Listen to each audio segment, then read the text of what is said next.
Shalom, pra. First off, I want to give all praise to Yahweh, Bahashem Yahweh Shai, Bahashem Kodash. And double honors to the apostles and the elders of Grim Stone. Peace and blessings to the elect for the nation of Israel. This is Brother Rob from the Grim Stone Jamaica camp, bringing you this lesson through the spirit and power of Yahweh, Bahashem Yahweh Shai, Bahashem Kodash. Hey, Lord willing, this will be edifying, man. Right, so here on this Emancipation Day, and here to spread some enlightenment on what this day really means, because a lot of our people have this false idea of what emancipation is, right? They don't know the true meaning, and hey, we know and we understand what the meaning of it is, man, right?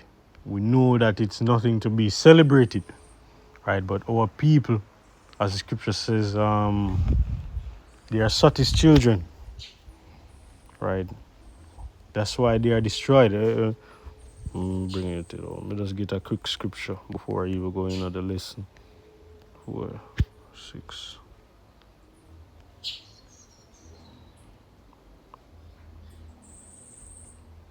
Slovakia. Where is it? Alright, this is Hosea 4, verse 6. And my people are destroyed for lack of knowledge. This is the reason why our people are in the state that they are in, because our people don't look to get knowledge. Ultimately, it says the fear of the Lord is the beginning of wisdom, but our people don't seek knowledge. Our people don't want to get into the know. This is why they are supplanted by the so-called white man.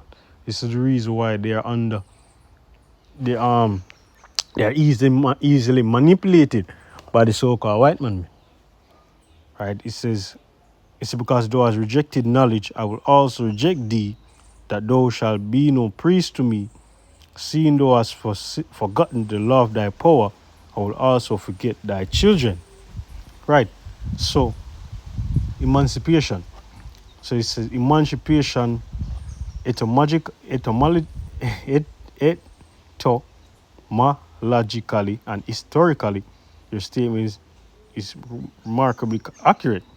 It said the word emancipation comes from the Latin emancipare or emancipare, which combines ex, out of, from, and manus, hand, plus capere, to take. Literally, it means to take out of the hand, in brackets, of ownership or authority. Right. So, because of new speech, certain words are attain new meanings, man. But the original meanings are put on the back burner, man. Right? So it literally means to take out of the hand of one person and put it in another. That's all it meant. The only thing the government of England did was repay the slave owners for the loss of their property. Right? And we're going to go into it. So it says, or to release someone from municipium, from legal property / ownership. So in Roman law, it referred to a father formally releasing his son, or a master releasing his slave from his legal and or control. Right? We don't need to go any more into that. So we'll go into it. It says, so did Britain pay slave owners? Right? Because if ultimately emancipation meant slavery was abolished, so to speak, why did Britain have to pay the slave owners? Because they were actually owned. So guess what? We are basically owned now by the state. This is the reason why we have a birth certificate with a number, a unique identifier. Why? Right? Why you think we need a unique identifier? Because ultimately we are owned by the state. Right? This is the reason why the state has to put a number on their property. Right? Ultimately, that's what the MOTB is going to be. That imprinted mark that's going to be put into the hands and foreheads. Right? So now it's on the paper. right? But hey, just like back then, when they had brands, where a slave master brand their slave, no, it's the modern day brand, man. Right? You're going to put it in the right hand or in their foreheads, man. As the scripture in Revelation, the 13th chapter, said. So it said, yes, the British government paid massive financial compensation to the slave owners when it abolished slavery in the 1830s. And quick, before we go into that, let's check. So Jamaica emancipation was August 1st, 1838. Such a coincidence? Yeah, I don't think so. I don't think so. So, right? You see the correlation, man. So when the Parliament passed the Slavery Abolition Act of 1833, they included a provision to compensate the owners for their loss of their property. Man, hey. So basically, the state paid the slave owners, the owners. They bought us, man. Right? But don't worry. Yahushua is going to redeem us again from the system, from the so-called white man.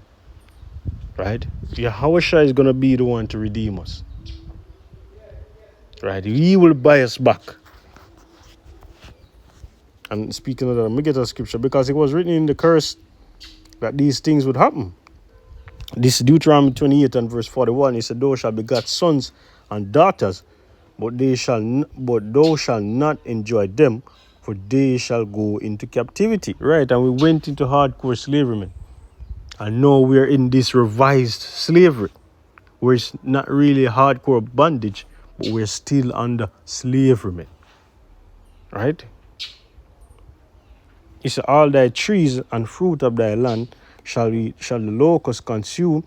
It said, the stranger that is within thee shall get up above thee very high, and thou shalt come down very low. And we see that. It's the reason why our people who was bought from slave owners, man, because we became very low. We became owned by the so-called white man. Right? But as I've stated before, Yahushua is going to deliver us, man. He's going to buy us back. He's going to redeem us in these times to come. So lucky I'm just continuing. It says, he shall lend to thee, and thou shalt not lend to him. He shall be the head, and thou shalt be the tail. That's right. So I'm continuing. It said, the government set aside 20 million, an enormous sum that equated to about 40% of the British Treasury's annual budget.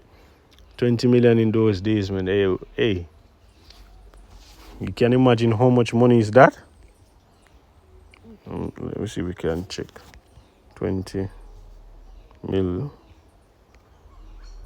in 1830s to now.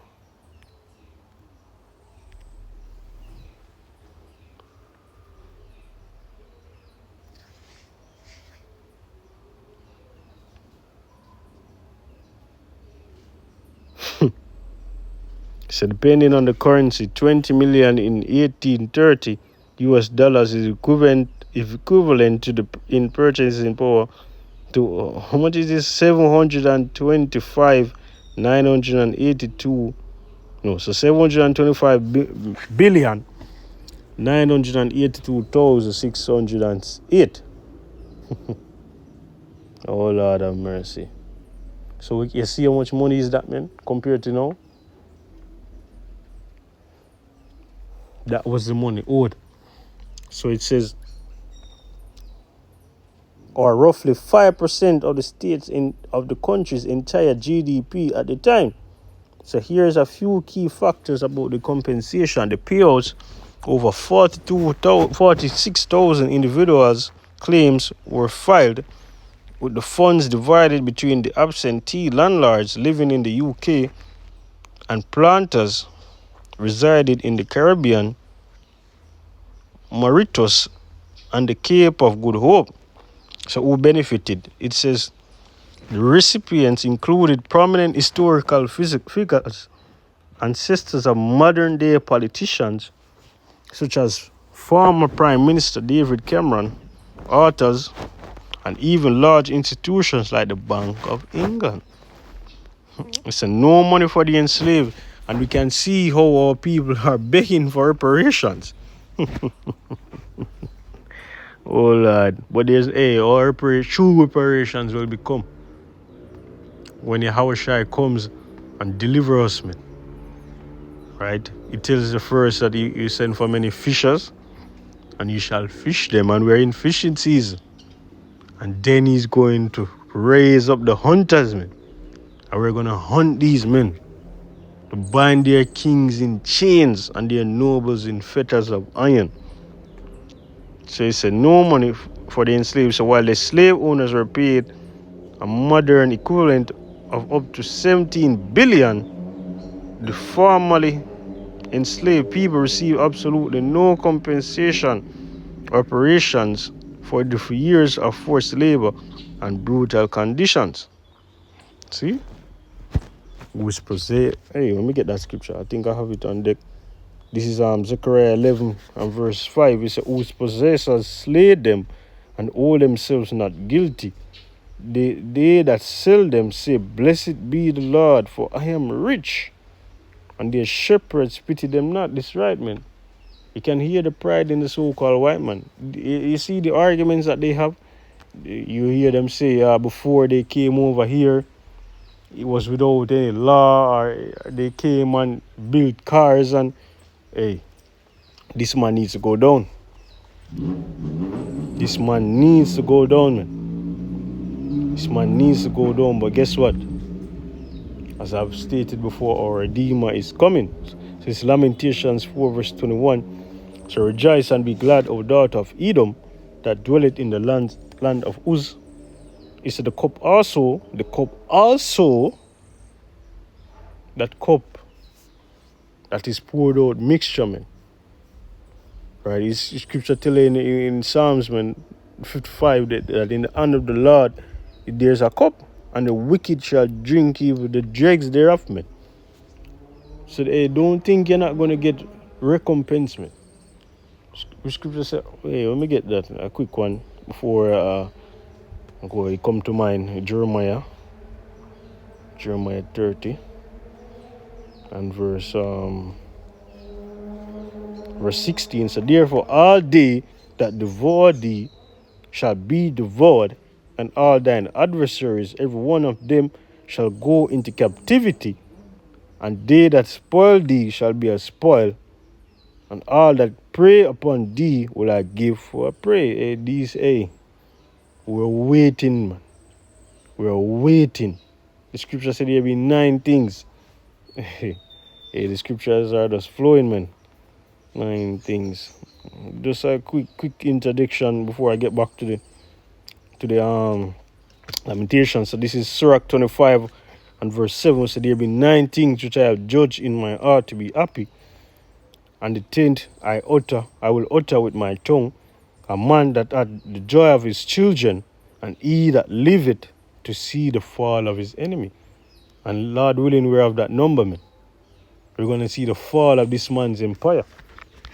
So back in Lamentations 4 and 21 again, it's a rejoice and be glad.